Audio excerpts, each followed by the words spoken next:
Alright everyone, we're back with the latest in-game analysis. I went to the forum and I saw this one and I said, I like this one, let's go ahead and let's analyze this one.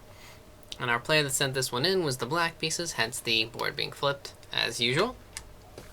And let's just go ahead and get right into it. So, knight f3 by white, e6, d4, d5. Usually if my opponent goes knight f3, I'll go d5 immediately. And that way if we get this type of setup, I at least will have the bishop not blocked in. Maybe I'll have the option of taking it out. Most of the time the pawn winds up going to e6 anyways in a lot of variations. But sometimes you might want the bishop to come out. And so sometimes you play e6 first, you've already committed that. And maybe you play that anyways, but sometimes if you hold back on e6, you can avoid committing. And it might give you more options. Queen f6 unfortunately leaves the pawn undefended. Knight c6, knight c3 by white. Normally I don't like to block my c-pawn if I'm in this type of a position because I may want to advance it to c4 and gain greater control over the center. Okay, bishop b4. Queen d2. I didn't necessarily like queen d2 because I said, we're just putting more pieces in the way of that bishop. And I get that white is at least ready to castle queenside should, white want to go ahead with that option. But, I think there were some other options that white could have considered. Maybe something just like, maybe just e3 even. Just letting out the light squared bishop. Okay, queen d2, queen e7, the bishop retreats. And I think that white could have considered g3, e5 is okay too. But we are giving black the option of taking the bishop should he want. Knight f6, queen g5, and we see some captures. Black plays this move. I like where black is going, immediately try to get into these weaknesses. And this is one way. There is another option that is possible. You could go knight takes and then go for something like this when you're still targeting, those weaknesses. And we're threatening things based off of the unfortunate placement of the king and the rook.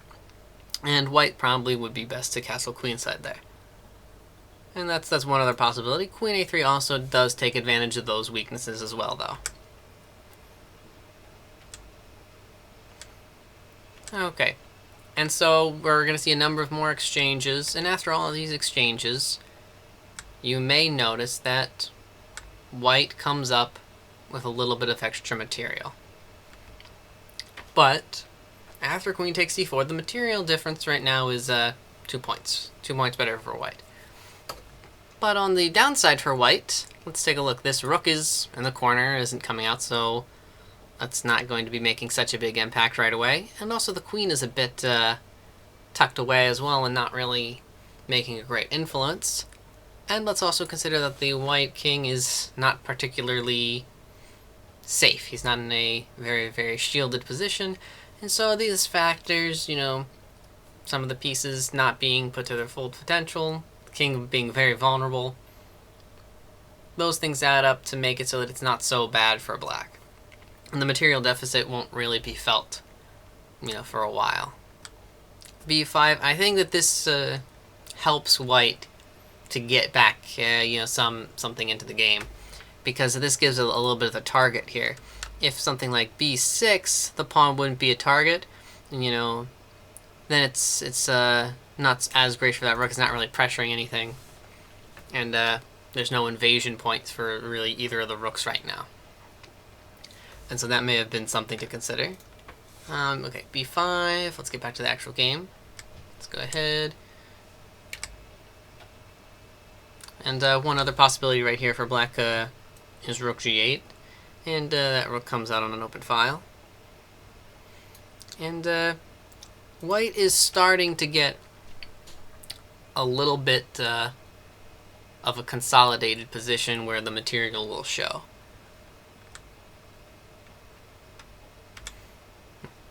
Okay, let's keep going. Queen c3,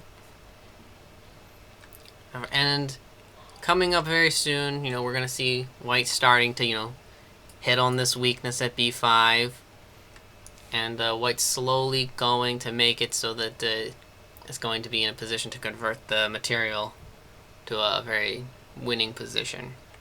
And after this queen trade here, and once the queens come off, the rooks in an endgame are very useful, and so it becomes very, very easy for white to play on in this position.